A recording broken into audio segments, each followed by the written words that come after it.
One of the basic pieces of furniture, a chair is a type of seat. Its primary features are two pieces of durable material attached at its back and seat to one another at a 90-degree or slightly greater angle.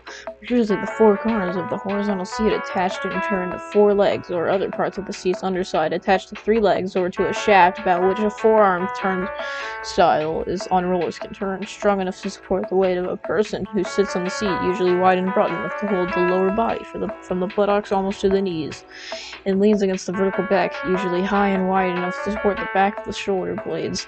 The legs are typically high enough for the seated person's thighs and knees to form a 90-degree or lesser angle, used in a number of rooms and homes, in living rooms, dining rooms, and dens, in schools and offices with desks, and in various other workplaces. Chairs may be made out of wood, metal, or synthetic materials, and either the seat alone or the entire chair may be padded or upholstered in various colors and fabrics. Chairs vary in design. An armchair is armrests fixed to the seat, or a recliner is upholstered under its mechanism that allows one to lower the chair's back and raise into place a fold-out footrest. A rocking chair has legs fixed with two long curved slats. A wheelchair has wheels fixed to an axis under the seat. Chair comes from the early 13th century English word chair, from French chair, seat, throne, from Latin cathedra. Chair has been used since antiquity, although for many centuries it was a symbolic material of state and dignity rather than an article for ordinary use.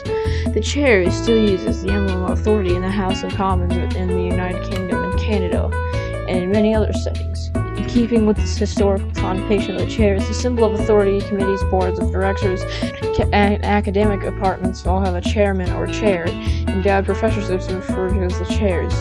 It was not until the 16th century that chairs have become common. Until then, people sat on chests, benches, and stools, which were the ordinary seats of everyday life. The number of chairs which have survived from earlier days is exceedingly limited.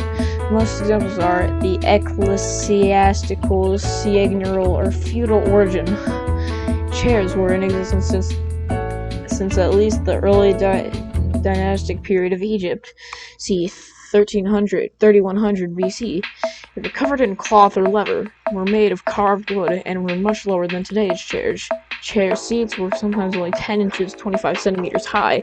In ancient Egypt, chairs appear to have been of great richness and splendor, fashioned of ebony and ivory, or of carved and gilded wood. They were covered with costly materials, magnificent patterns, and supported upon representations of the legs, of the breasts, of the figures of captives, generally speaking. The higher ranked an individual was, the taller and more sumptuous was the chair he sat on, and the greater the honor. On state occasions, the pharaoh sat on a throne, often with a little footstool in front of it. The average Egyptian family seldom had chairs, and if they did, it was usually only the master of the household who sat on a chair. Among the better off, chairs might be painted to look like the ornate, inlaid, and carved chairs of the rich, but the craftsmanship was usually poor. The earliest ages of chairs in China in the 6th century, Buddhist murals and stelae, but the practice of sitting in chairs at the time was rare. It wasn't until the 12th century that chairs became widespread in China. Scholars disagree on the reasons for the adoption of the chair. The most common theories are that the chair was an outgrowth of indigenous Chinese furniture, that it evolved from a camp stool imported from Central Asia that was introduced to China by Christian missionaries in the 7th century, and that the chair came to China from India as a form of Buddhist monastic furniture. In modern China, unlike Korea or Japan, it is no longer common to sit at floor level. In Europe, it was owing in great measure to the Renaissance that the chair ceased to be a privilege of state and became a standard item of furniture for anyone who could afford to buy it. Once the idea of privilege faded, the chair speedily became in general use. Almost at once, the chair began to change or refuse to reflect the fashions of the day.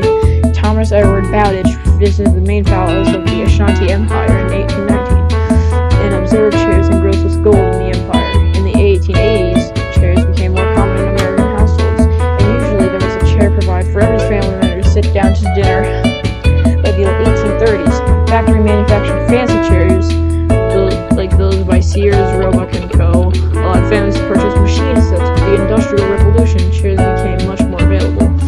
The 20th century saw an amazing increasing use of technology in chair construction, from the such things as all-metal folding chairs, metal leg chairs, slumber chair, molded plastic chairs, and ergonomic chairs. The recliner became a popular form, at least in part due to radio and television. The modern movement of the 1960s produced new forms of chairs: the butterfly chair, originally called the Hardaway chair, beanbags, and the egg-shaped pod chair that turns.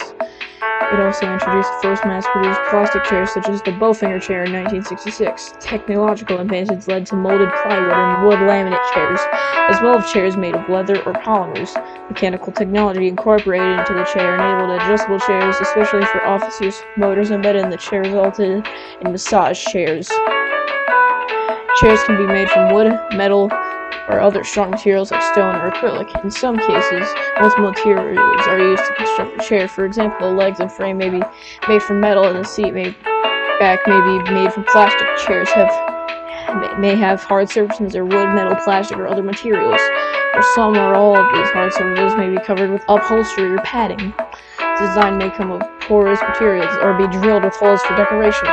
A low back or gas can provide ventilation. The back may extend above the height of the occupant's head, which can usually contain a headrest. Chairs can also be made from more creative materials, such as recycled materials like cutlery and wooden play bricks, pencils, plumbing tools, rope, corrugated cardboard, and PVC pipe. In rare cases, chairs are made out of unusual materials, especially as a form of art or experimentation. Raymond Searles, a Latvian interior designer, created a volcanic hanging chair that is handmade out of volcanic rock. Peter Brenner, a Dutch-born German